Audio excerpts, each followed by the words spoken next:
Le coordonnateur spécial pour Haïti, Kenneth Merten, a mis fin ce vendredi à sa visite dans le pays. Selon un communiqué de l'ambassade américaine, M. Merten, qui a rencontré divers acteurs politiques haïtiens ainsi que des partenaires de la communauté internationale, a écouté leur point de vue sur la situation politique et leurs perspectives pour faire avancer le processus électoral. Le gouvernement de son pays continue de réclamer l'achèvement des élections entamées en 2015 le plus vite possible et prend également note de la déclaration du Conseil électoral provisoire annonçant que le calendrier électoral sera publié entre le 15 et le 31 mai prochain. Le parti haïtien Tête Calée n'est pas lié par le rapport qui sera produit par la Commission technique d'évaluation et de vérification électorale. Le PHTK se réfère à l'accord du 5 février qui n'avait pas prévu de commission de vérification. Il faut dire que le PHTK veut intensifier la mobilisation à travers les rues afin de forcer le président Privert à respecter l'accord signé ou à quitter le pouvoir. Selon Rudy Erivo, qui a fixé ce vendredi la position du parti lors d'une conférence de presse, le plan de Jocelyn Privert est de rester au pouvoir au-delà du 14 mai. Rudy Erivo, porte-parole du PHTK, n'y va pas par quatre chemins. La mise en garde est plutôt claire. Jovenel Moïse sera au second tour envers et contre tout. Pour avoir dénoncé et lutté contre la création de la commission de vérification électorale, le parti haïtien Tête Calée rejette la mise en place de cette structure et minimise à l'avance son rapport. Le travail commission va intéresser nous, ça va le pont va intéresser nous. Non seulement il m'a dit nous mettons quel que soit monde au défi pour changer le classement élection 25 octobre dernier. Rien n'a pas changé. Deuxième tour, Jovenel Moïse face à M. Jules Sélestat. L'accord du 5 février demeure la boussole du parti de Michel Martelly qui plaide pour son respect. En réaction à ceux qui estiment que le PHTK a peur d'une vérification, Guichard Doré avance plutôt qu'il défend une position de principe car l'accord préparé et signé par l'actuel président provisoire ne prévoyait pas de commission de vérification. La mise sur pied de cette structure n'est qu'une stratégie de M. Privert pour gagner du temps, selon Guichard Doré, qui donne les raisons. Il y a 14 mandats à finir, la batte pour faire en sorte que pour le rester au pouvoir, il se connaît, ça c'est ça, mandat. Nous avons toujours dit ça depuis quelques temps. Le président n'a pas appelé. Donc le président Privert choisit pour faire une compétition avec le conseil électoral. Nous-mêmes qui sommes des républicains et des démocrates, on dit qu'on doit consolider les institutions démocratiques. Ça, le président fait là, c'est craser la institution. Le parti haïtien Tête Calée entend intensifier la mobilisation visant à obtenir la réalisation rapide des prochaines élections et le cas échéant le départ du président Privert. Le PHTK plaide pour l'application de l'article 138 de la Constitution amendée au lendemain du 14 février. Le 14 mai, on a constaté la fin du mandat du président Privert, également, et quelques temps après, activation de l'article 148-149 de la Constitution pour que le Premier ministre continue à assurer les affaires de l'exécutif, conseil électoral pour faire élection pour le président élu rapidement dans le pays. Le parti haïtien Tête Calée se prononce contre la mise hors jeu du Parlement et demande aux parlementaires, notamment les députés, de prendre au sérieux les accusations faisant état de velléité du président Privert d'affaiblir le pouvoir législatif afin de rester à la tête du pays au-delà du 14 mai. Le PHTK reçoit de plus en plus de soutien alors que Jocelyn Privert peaufine sa stratégie. Le match risque d'être serré. Le collectif des Défenseurs Plus a présenté ce vendredi un rapport situationnel des droits humains en Haïti pour le premier trimestre de 2016. Et dans ce document, l'organisme de défense des droits humains a fait état de 224 personnes assassinées ces 3 derniers mois. Des recommandations ont aussi été formulées aux autorités concernées. Pendant 3 premiers mois de l'année seulement, nous avons 224 personnes qui assassinés, qui mourent. Dans 224 personnes, nous avons 44 personnes pour le mois de janvier, 102 pour le mois de février, 78 pour le mois de mars. Donc, parmi 224, nous avons 10 policiers seulement dans 3 premiers mois qui ont été assassinés. Pour nous aller dans les cas migrants qui pas différent tout, nous regardons pour nous rapatrier, nous rejoindre le jour après recevoir monde. En total de monde que nous recevons au cours du premier trimestre seulement c'est 18 119 monde. Donc, côté que nous avons tout le monde qui vient augmenter sur la population, côté que nous pas une population lui-même pour qu'on parle, nous avons douleur atroce, nous avons misère énorme, nous pas qu'à manger, la vie chère, dollar augmenté, et puis pas de travail, nous pas accès à la santé.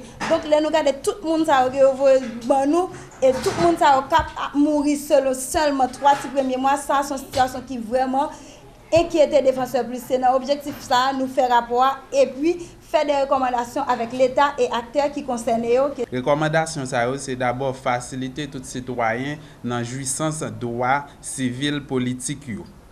Et puis instaurer un climat de sécurité dans le pays à côté, la population capable d'évacuer avec activité sans problème.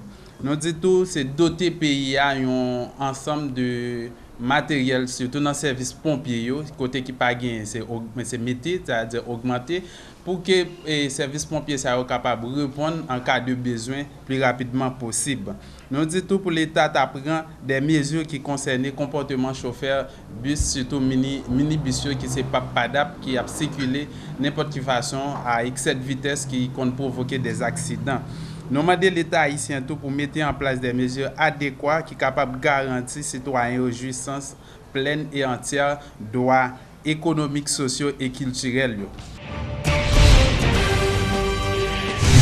Le jeune barreau de Port-au-Prince fixe sa position concernant les convocations d'anciens ministres ou hauts fonctionnaires de l'État par le commissaire du gouvernement de Port-au-Prince.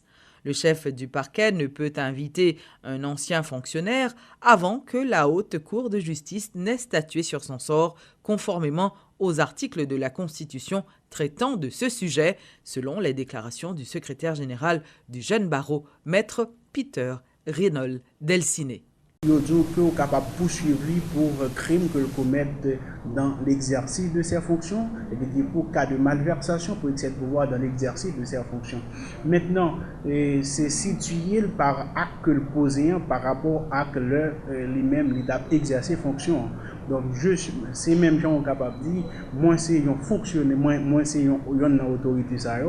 Et puis, moi, là, pour 5 ans, dans l'intervalle, pendant ma exercer fonctionnement, il y a une série d'actes de malversation que m'ont posé. Donc, à ce moment-là, la Haute Cour de justice, lui, est clairement compétente pour être capable de prendre décision par rapport avec sanction nous sommes mentionnés dans le cas d'un rapport à mise en accusation qui est prononcé contre moi.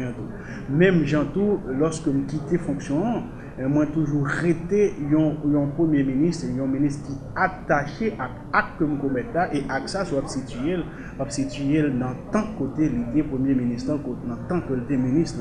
Ça veut dire que ça veut dire que c'est pas courant vraiment li pas compétente, mais elle pas compétente c'est lorsque vous quittez fonction et par la suite vous allez commettre dans l'autre acte après qu'on finisse ces fonctions. Mais pendant que exercer fonction au conseil de actes de malversation que vous commettez, donc même lorsqu'on quitte fonction ça au regard de la loi, il est capable toujours ériger dans notre code de justice pour arriver plancher suite à mise en accusation. Il est vrai que il y a deux bagailles qui ont sanctions qui ont rapport avec destitution, avec déchéance, qui c'est des sanctions qui doivent appliquer lorsque mon autorité est en fonction. Mais il y a l'autre sanction tout qui c'est privative d'exercer les fonctions pendant un certain temps. Donc c'est une sanction qui est capable d'appliquer quel que soit où tu es en fonction, quel que soit ou pas en fonction. Nous pensons là. Le ministère de l'Environnement a lancé ce vendredi une campagne de reboisement pour des écoles publiques à travers le pays. L'objectif de cette activité est d'impliquer les écoliers dans la protection de l'environnement, selon Austiné Louverture, directeur départemental au ministère de l'Environnement. Nous venons avec l'idée projet ça parce que nous connaissons, il faut commencer la question environnement si nous prenons à la base, même si nous-mêmes grand monde, nous sommes gâtés, mais si nous remodeler, nous pensons environnement à meilleur. Première raison, c'est que c'est un programme qui doit travailler avec Timonio. Et comme nous connaissons, à la fin du mois de mai, l'école, tout le monde va dans l'examen. Donc c'est le mois de mai à nous gagner pour nous plus travailler avec Timonio. Deuxième raison qui est fondamentale, là, il pensait que période de la pluie, ça, c'est plus bonne période pour nous commencer le travail. Nous commençons réellement avec lycée Argentine, République Argentine. Mais nous avons l'autre, l'école nationale ou bien lycée dans le département de l'Ouest qui pourra bénéficier des mêmes programmes. Élèves, première expérience nous fait avec le programme, non seulement professeurs, élèves, directeurs de l'école, ils mettent main en pâte. Nous avons une aide. Et si nous n'avons pas une aide, je dis là, ça ne va pas réaliser.